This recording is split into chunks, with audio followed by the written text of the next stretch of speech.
I want to.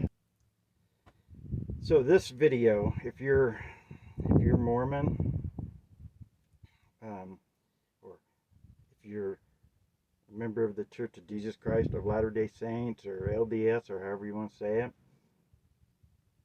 this is a video that that you might not want to watch.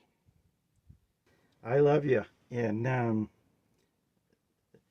this video is not going to be easy for some folks. Now, it could. The ultimate goal is to ease some of the burdens and struggles of life, to cause those things not to be such a difficulty on people's lives. But everybody else that you're able to take information and process it without just because you desire goodness and truth.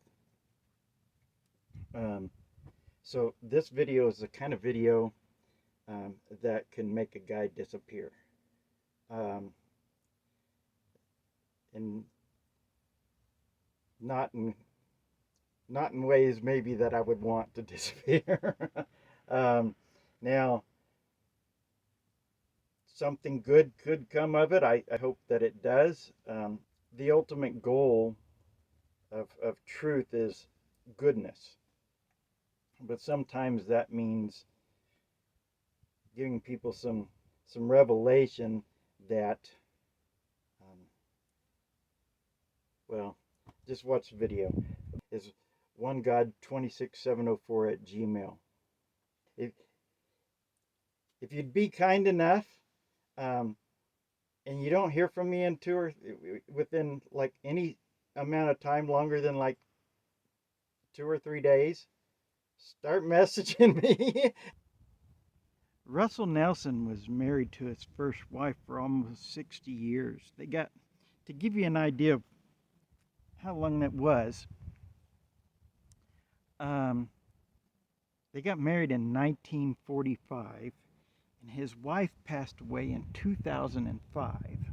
We're just shy of 60 years, I think is what it was. But anyways, we're talking World War II, people driving around in like Prohibition era cars and stuff.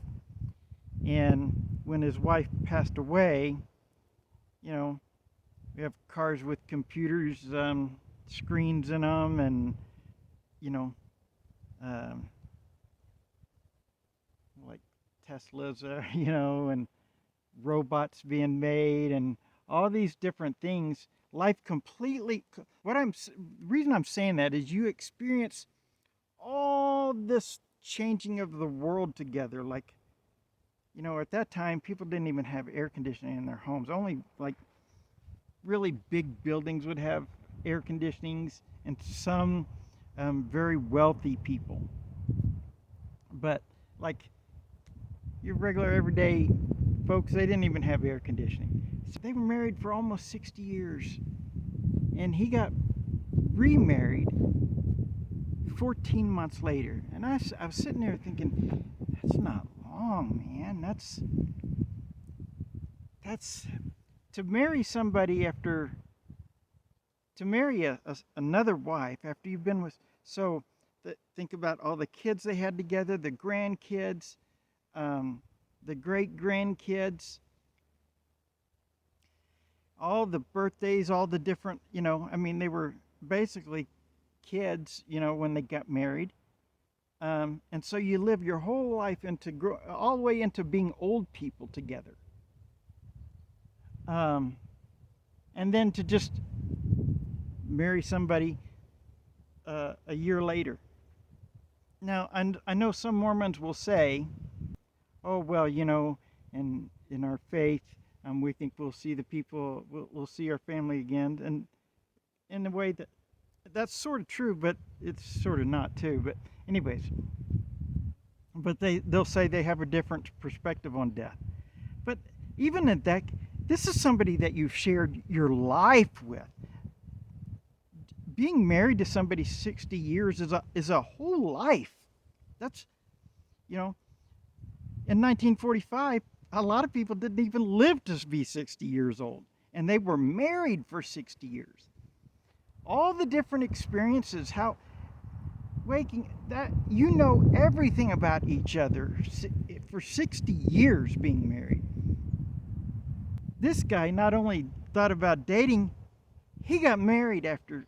And so I was thinking 14 months, that's kind of something's weird about that. This is where it gets nefarious. I started thinking, well, how many?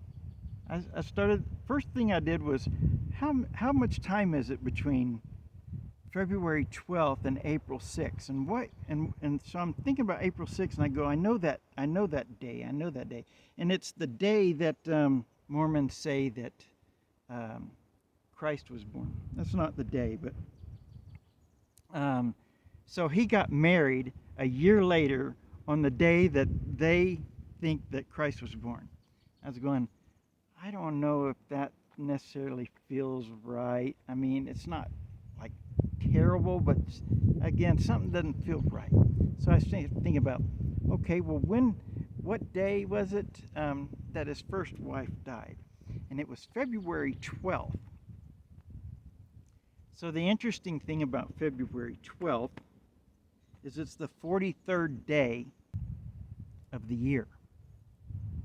So 4 and 3 are D and C, or DC, like DC, Washington DC, or people being deceived, deceivers. That's why Washington, is not known for being necessarily honest folks, and so they're deceivers, and that's why you're told don't be deceived. And I was like, the 43rd day of the year, now that's really not right. And how did his wife die?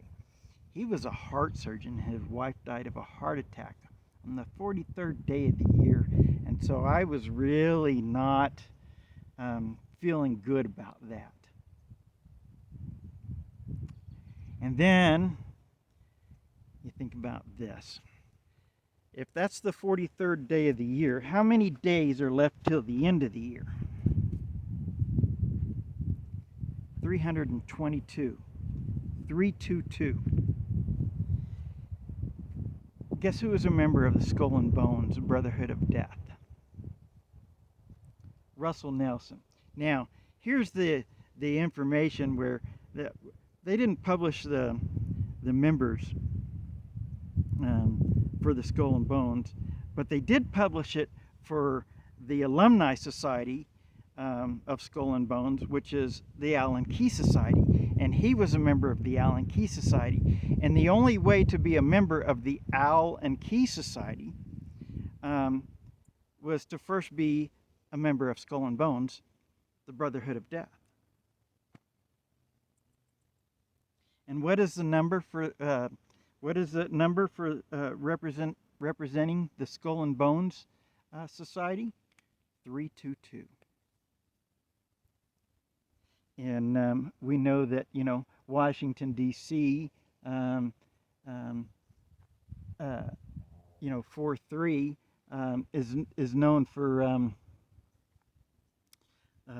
Skull and Bones, because they have a chapter of Skull and Bones at, I think it's Yale, and then the other one was at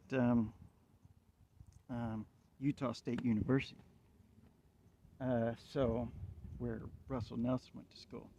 So he was a member there. Several other prominent Mormon leaders were also a member of the Skull and Bones, with an Allen Key Society as well. So Allen Key, right? Owl is a bird of nighttime. So in occult societies, or occult esoteric is what they call them, circles or societies or whatever, the owl is representative. That's why they have the Bohemian Grove, and they worship the owl, and they have that you know sacrifice ritual at the Bohemian Grove every year. Um, and I don't know why people aren't just like they just seem to just let that happen. Like, yep, that's our world leaders going to Bohemian Grove to practice a sacrifice ritual. Um, but so, and then you have the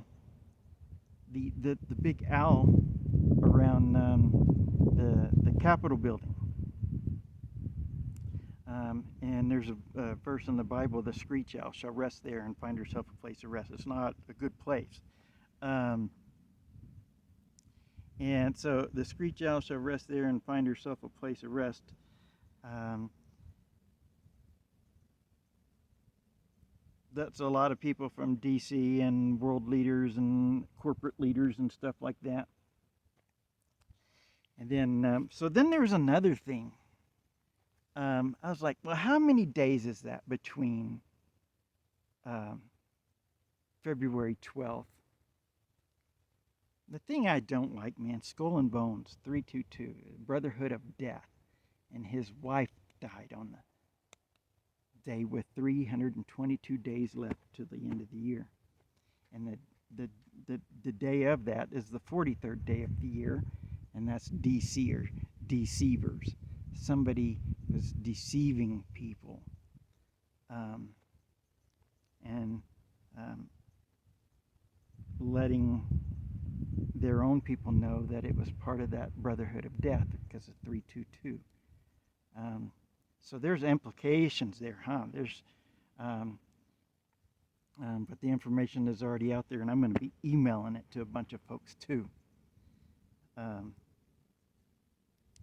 And I hope that within the next day or two, YouTube is filled with videos about just a bunch of coincidences. But there's really no such thing as coincidence. Anyway, so 418 days between the day that his first wife died and he got married to the second wife. So 418 is, and this is very unique to Mormon culture, but 418 is a code on a computer code that'll come up on like Google or something, where the server, it's supposed to be a humorous code. You can look it up, Google code 418 or server code 418. The code is, "I'm a little teapot." What that's saying is that the server can't brew coffee. Now, I'm not sure what that means in computer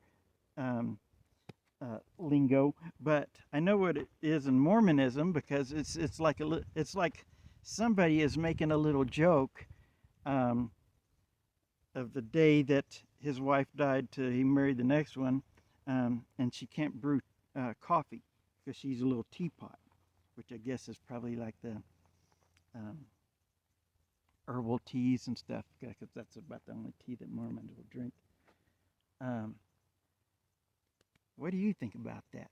Code 322? Code 322? Number 322? Skull and Bones?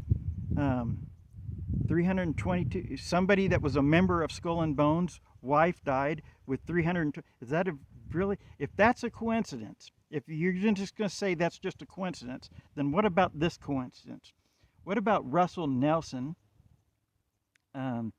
being a surgeon, and his wife died of a heart attack, and he was a heart surgeon, supposedly like a renowned one or something. But anyways, so that profession, the medical symbol is a caduceus. It's got snakes on it.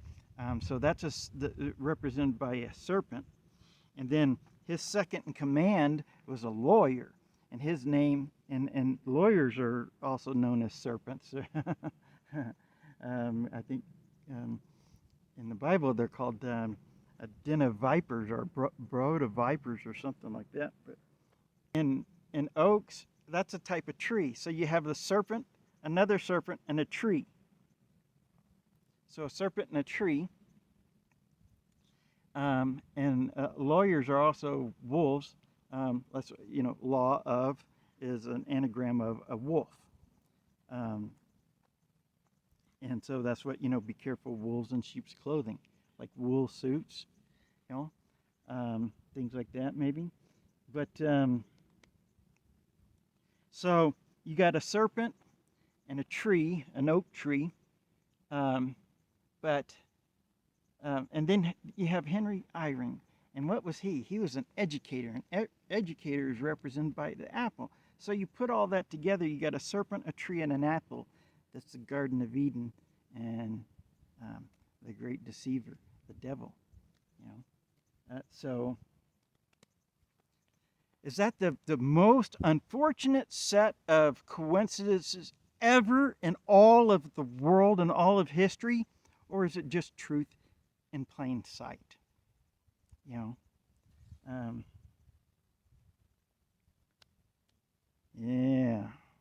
And when I look at that, when I look at the countenance of that man, that's a word that they use in Mormon culture a bunch, is countenance. And so you start thinking about countenance, like a count. Count Dracula. And what does Dracula do? Eat people's body and drink their blood. Well, that's what they do on Sundays when they go to churches. They eat a body and drink the blood. And if you look at the Mormon temple, and you look at it at nighttime, you look at just different sections of it, it looks like a vampire castle.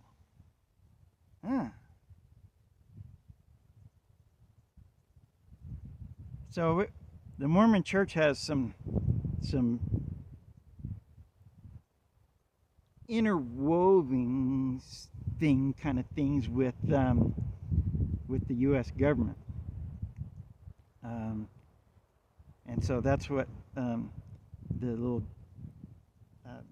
documentary kind of video that I'm making, that I'm working on getting done. That's what that's about. But I was thinking about that, how quick it was that he got married. And then I started putting it all together, and I was like, wait a minute, I should make a quick video about this. So anyways, what do y'all think? You tell me what you think. All right, have a fun day.